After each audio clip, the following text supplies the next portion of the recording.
Hello and welcome back to part 2.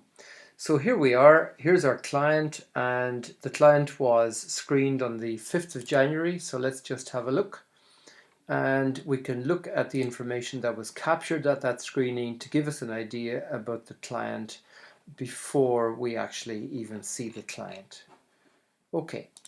So I'm now going to assume that you've seen the client, let's say on the 12th of January, you've used the PDFs that you printed out of the measures with the client. That'll be the PRN 15, the Core 10 and the IES 15 question in order to capture your assessment information about the client, which will of course help you to get a good idea of how things are for them, how clinical they are scoring, etc.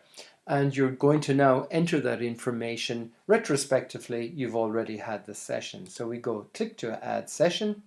The session was on the, you can choose the date entry here like this, or you can overwrite in the box here. So let's say it was the 12th of January and the measures are already pre-populated for you.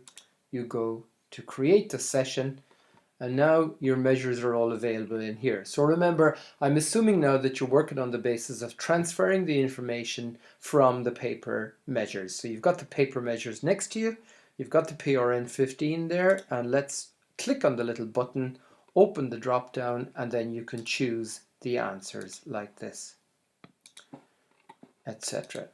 Now, rather than you sitting here watching me clicking all these buttons, let me just say you then proceed down through all of this, and then you do exactly the same for the Core 10, etc. And you go down and do the IES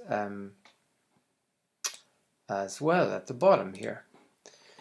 Now finally, at the end of the session, when you've carried out your work with the client, at the end of the session, we would always recommend for you to get some feedback from the client about how they found that session had gone for them. So you'll find that you have a PDF of a brief feedback, and you can use this as well. So rather than watch me populate that, I'll just stop this video at this point, and then we'll come back when all of that has been done.